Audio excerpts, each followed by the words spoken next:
नमस्कार, मैं योगेश राणा। 23 जुलाई 2019 को उत्तराखंड के उस वक्त के मुख्यमंत्री त्रिवेंद्र सिंह रावत ने कहा था कि हम कामचोर अफसरों को बाहर का रास्ता दिखाने जा रहे हैं। जिनकी जो जिम्मेदारी है उनको उस जिम्मेदारी को निभाना ही चाहिए।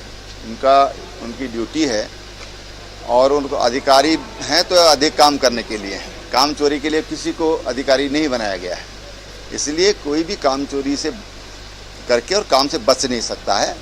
अगर ऐसे शिकायतें मिलेंगी तो हमने जो कंपलसरी रिटायरमेंट का जो हमने निर्णय लिया है तो फिर वो घर भेजा जा सकता है। यानी निकम्मे अफसर जबरन रिटायरमेंट पर भेजे जाएंगे। यह सवाल अब एक बार फिर से उठ खड़ा हुआ है और अब यह सवाल 4 वजह से उठा है। आइए एक के बाद एक वजह पर बात करते हैं। उत्तराखंड के अफसरों की कार्यशैली को समझना जरूरी है और उसको समझने के लिए इस वीडियो को अंत तक देखना जरूरी है। पहली वजह पर आने से पहले यह समझना जरूरी है कि कोई भी घर कमाई और उस कमाई के सही सदुपयोग और हर किसी की अपनी जिम्मेदारी के एहसास से चलता है, वरना तो घर को बर्बाद होने में अधिक वक्त नहीं लगता है। अगर मुख्यमंत्री पुष्कर सिंह धामी को 2025 तक उत्तराखंड की तरक्की की सचमुच फिक्र है तो सबसे पहले निकम्मे और कामचोर अफसरों को जबरन रिटायरमेंट देना जरूरी हो गया है। आइए पहली वजह पर आते हैं। पहली वजह, अफसर कमाई करने में फेल। प्रदेश कमाई से चलता है और उत्तराखंड के अफसर कमाई के टारगेट को पूरा करने में बुरी तरीके से फेल साबित हुए। खनन विभाग, ऊर्जा, फॉरेस्ट समेत सारे बड़े विभाग अपने लक्ष्य को, कमाई का जो टारगेट था उसको पूरा नहीं कर पाए। सबसे अधिक कमाई खनन विभाग के जिम्मे होती है। खनन विभाग के अफसरों के पास 825 करोड़ राजस्व इकट्ठा करने की जिम्मेदारी थी, लेकिन केवल 379 करोड़ ही रुपए इकट्ठा कर पाए। और उत्तराखंड में सबसे अधिक खनन विभाग की होती रहती है। खनन विभाग पर तमाम आरोप लगते रहते हैं। इतने कमाई के और तमाम तरह के आरोप लगने के बाद भी आधे तक भी राजस्व इकट्ठा करने में यह विभाग पहुंचा नहीं है। सवाल यह है कि क्या मुख्यमंत्री धामी टारगेट पूरा न करने वाले अफसरों पर बिहार सरकार की तरह एक्शन लेंगे? बिहार सरकार ने खनन विभाग में कमाई का टारगेट पूरा न करने वाले कई जिला खनिज विकास अधिकारियों का वेतन रोक दिया और उनसे चिट्ठी लिखकर जवाब तलब कर लिया, स्पष्टीकरण मांगा। टारगेट कैसे पूरा नहीं हुआ, इस पर जवाब उनको देना पड़ रहा है। उत्तराखंड के अफसर केवल कमाई के मामले में ही कामचोर साबित नहीं हो रहे, वो विकास का पैसा कैसे खर्च होगा, विकास के लिए कैसे योजनाएं बनेगी और उन योजनाओं पर कैसे पैसा खर्च होगा, यह व्यवस्था करने में भी काबिल साबित नहीं हो पा रहे हैं। ग्रामीण विकास, पीडब्ल्यूडी, शहरी विकास, आपदा प्रबंधन विभाग, सिंचाई विभाग, समाज कल्याण विभाग, पर्यटन विभाग, शिक्षा विभाग, खेल विभाग सहित और भी बहुत से विभाग अपने अपने विभागों में डेवलपमेंट और अन्य योजनाओं के लिए जो पैसे मिले थे, जो बजट मिला था, वो खर्च ही नहीं कर पाए। आप ध्यान दीजिए, इन्हीं विभागों की योजनाओं से उत्तराखंड के आम आदमी के जीवन का स्तर सुधरता है, लेकिन लगता है अफसर चाहते ही नहीं है कि उत्तराखंड के नागरिक के जीवन में सुधार आए। हाल तो यह है कि मुख्यमंत्री पुष्कर सिंह धामी की घोषणाओं के लिए जो 65 करोड़ का बजट मिला था उसको भी अफसर खर्च नहीं कर पाए।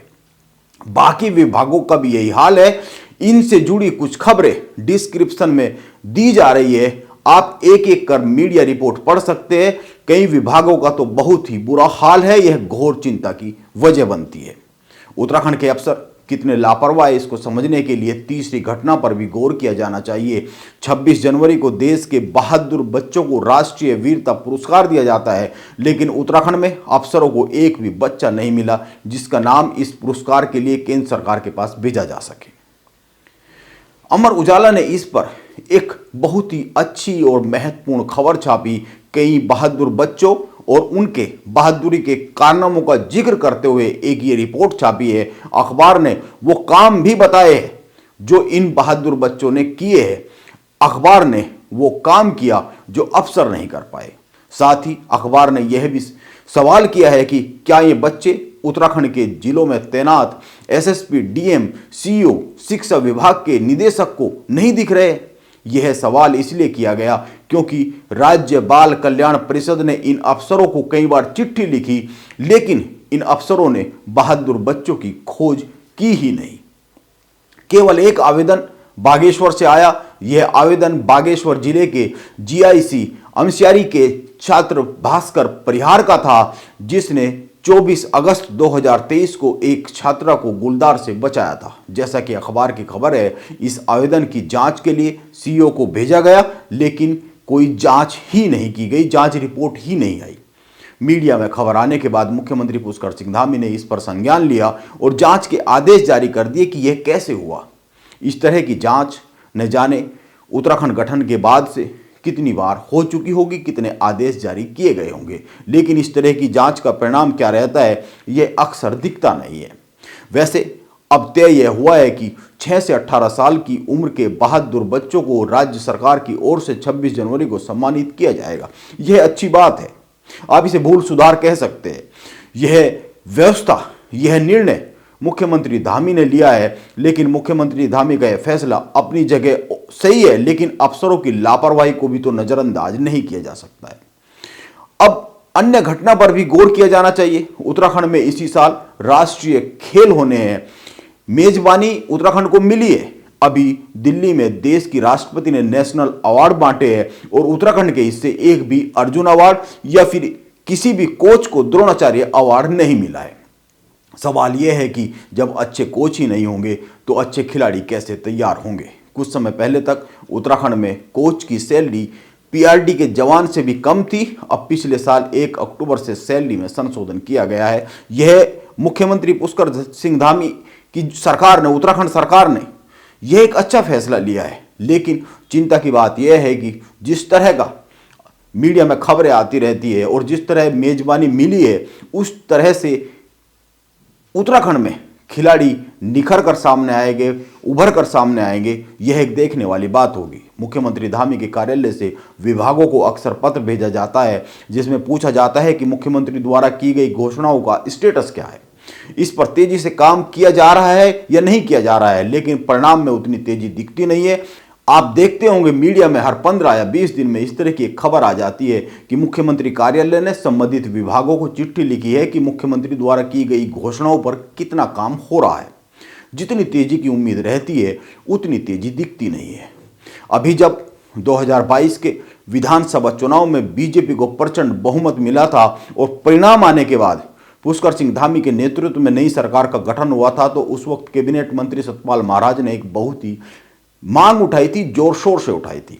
सतपाल महाराज की मांग थी कि अफसरों की सीआर लिखने का मौका मंत्रियों को मिलना चाहिए। उनकी मांग अच्छी है, अफसरों पर दबाव बनेगा, लेकिन सवाल तो यह भी उठता है कि मंत्रियों की सीआर कौन लिखेगा, क्योंकि अगर अफसर काम नहीं कर रहे हैं तो जाहिर सी बात है मंत्री काम नहीं ले पा रहे हैं। यह भी तो एक सवाल बनता है। यह साफ सी बात है, हर साल के अंत में अपने टारगेट को पूरा ना कर पाने वाले कामचोर अफसरों और कामचोर मंत्रियों को जबरन रिटायरमेंट दिया जाना बहुत ही जरूरी हो गया है। तभी उत्तराखंड का कुछ भला हो सकता है।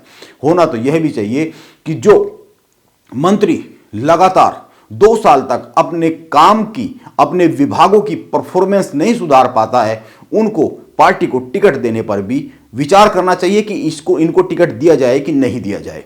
और इसी तरीके से अफसरों को लेकर भी लगातार 2 साल तक अगर परफॉर्मेंस डाउन रहती है, वह उस लाइन को नहीं छू पाते हैं, विभाग और विभाग के अफसर जो लाइन उनको दी गई है, तो उनके बारे में ये सोचना चाहिए कि उनको जबरन रिटायरमेंट दिया जाना बहुत ही जरूरी हो गया है। नमस्कार, मैं योगेश राणा।